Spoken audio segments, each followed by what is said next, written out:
Bit just absolutely obliterated FlyQuest with an unbelievable 2.74 CT side rating in a 12-0 half. When the B anchor has a 19-1 scoreline, we've got to take a look, so let's go ahead and dive right in. So naturally, Bit has a very strong start on the pistol round, going upper while solo anchoring B in a 4-1 split out of Navi. He peaks on a good timing and brings down the bomb carrier, allowing him to stay up here and wait for the support of his teammates. FlyQuest are forced to go back upper to retrieve the bomb, allowing Bit to punish Regali and eventually just close out the round with a little dance battle on JKS around the box. Picking up 3 on the first round is a pretty nice way to set the tone for this one. Moving on, I'm just going to skip a lot of the eco rounds since they generally feature Bit plowing through everyone that goes his way. I'm going to instead try to highlight the key moments quickly rather than boring you with watching a B anchor jiggle different positions for the next 20 minutes. So, starting us off, FlyQuest love throwing the meta nade dump on top ramp to deny Bit that early control. A lot of B anchors will spend a lot of utility to counter it, but Bit's philosophy is a little bit more passive. He'll throw an HE most of the time just to deter a faster drop down into Pop Dog and the occasional flash, but that's really about it. However, once the dust settles, passive isn't really the word I'd use to describe Bit. So here's a play where Navi and Bit end up in a pretty cool setup. So notice how he's got Ima and Mikaze who've pushed up Pop Dog, so he's just set up here, just holding for any sort of aggression, but once they get Molly down and that crossfire gets split up, Bit immediately runs back. So super heads up play, smart from Bit here. He's gonna throw a smoke down, and as that Molly fades, you're gonna see Ima and Mikaze, they still wanna get aggressive here. And Bit is gonna walk back up into the smoke, and he's actually gonna slip outside of it as they're peeking.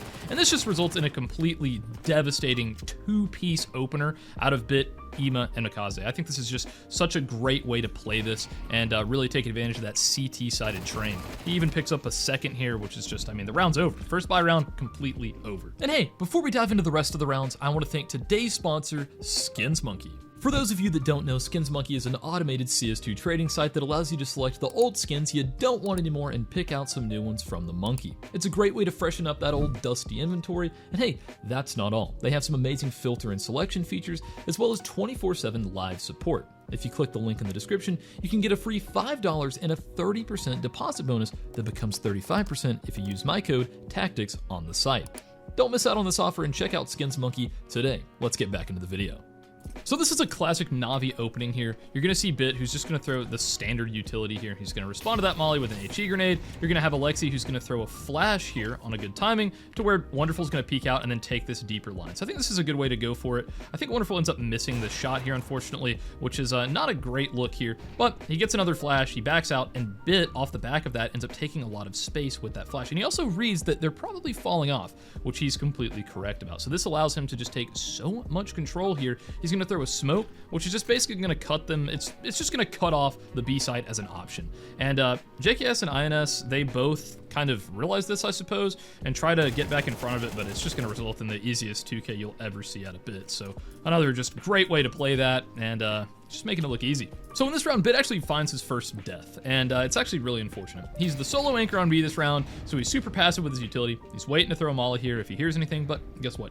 He does not. Everything on this map is focused way over here, right?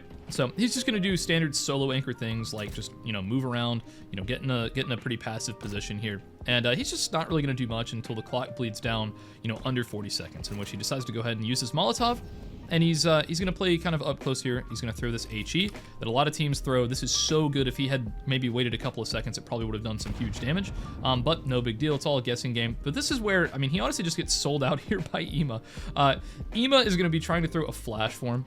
So he pulls out the flash, throws it like this, and I mean, this thing just isn't good. It pops up here and does not blind any of the area that he's trying to peek. So he just kind of gets hung out to dry here off the back of a bad flash. So you can't fault Bit there. If that was a good flash, he probably gets at least one there. I mean, he's gonna cook at least one of those players. So yeah, unfortunate for him, but let's move on. So off the back of a FlyQuest timeout, Navi decide, hey, they're changing stuff up. Let's change it up too. They put Bit as the A site, B site rotator, kind of that Z player. So off the rip, they're gonna have him throw the instant T-con smoke, which is impressive that he knows it, even as the B anchor. So he's gonna release about this point while holding D. And that thing, as I've already said, is gonna land right here in the middle of T-con. So pretty nice. And at the beginning here, you're gonna have Bit just being a little supportive towards B. Util starts coming in. He's already rotated. So at this point, they do get smoked out pretty heavily here. b1t throws a defensive smoke, and there's just not really much b1t can do. So he's going to go back behind the smoke here. And he thinks about pushing through, but says, you know what, maybe not. So he's just going to hold back here. He's going to be passive, and his patience is going to be rewarded because INS just delivers him a free kill, an equalizer at that. And he's just going to start just dumping utility out, throwing defensive smokes. And here he is. He has a nice opportunity here to get another one. Regali is in a 1 versus 3, and he's eventually going to be brought down by b1t. It does take him a little while. I kind of forgot, but yeah, he does eventually get a 2K here on the A side this time. So props to Navi for putting him over here. He's 15-1 at a 10-0 scoreline. Pure domination at 138 ADR.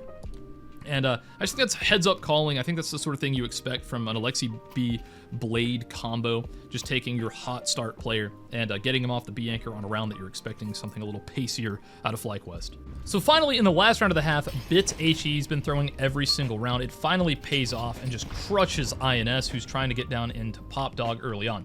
But we're not really worried about the B side on this round because b1t is he's solo anchoring and nothing really happens here. We're going to fast forward until FlyQuest end up taking control of the A side, and in a 3 versus 3 post plant, we've got b1t here ready to come in and try to save the day. Now, this is not, I would say this isn't the most favorable duel for b1t here, and he just absolutely crushes both players. I mean, what an insane 2K to get when you're up 19-1 on the half. I mean, what a ridiculous scoreline to have. And once they realize that JKS is over here, b1t's just gonna throw a molly, and eventually they're just gonna say, you know what? What if we just stick this thing? Ema's gonna hold for JKS, and honestly, even if b1t just stuck it and Ema died, I think the round is just over. So in conclusion, after watching this entire demo, b1t didn't really do anything special in the utility game. He just played his position well. And that's really all it took. I think FlyQuest did make it easy on him at times, like walking through a smoke and just getting eviscerated. But for the most part, I just think it was just Navi simply being better and b1t being a great piece in that Navi structure to just lock down the site and allow them to make the plays they need to make around the map and just always know that b1t is good for his. And hey, at the end of the day, when you've got a 19.0 KD, a 15% round swing, and 138 ADR, 100% KAST, and a 2.74 HLTV rating, I think you can call that a perfect half of Counter-Strike.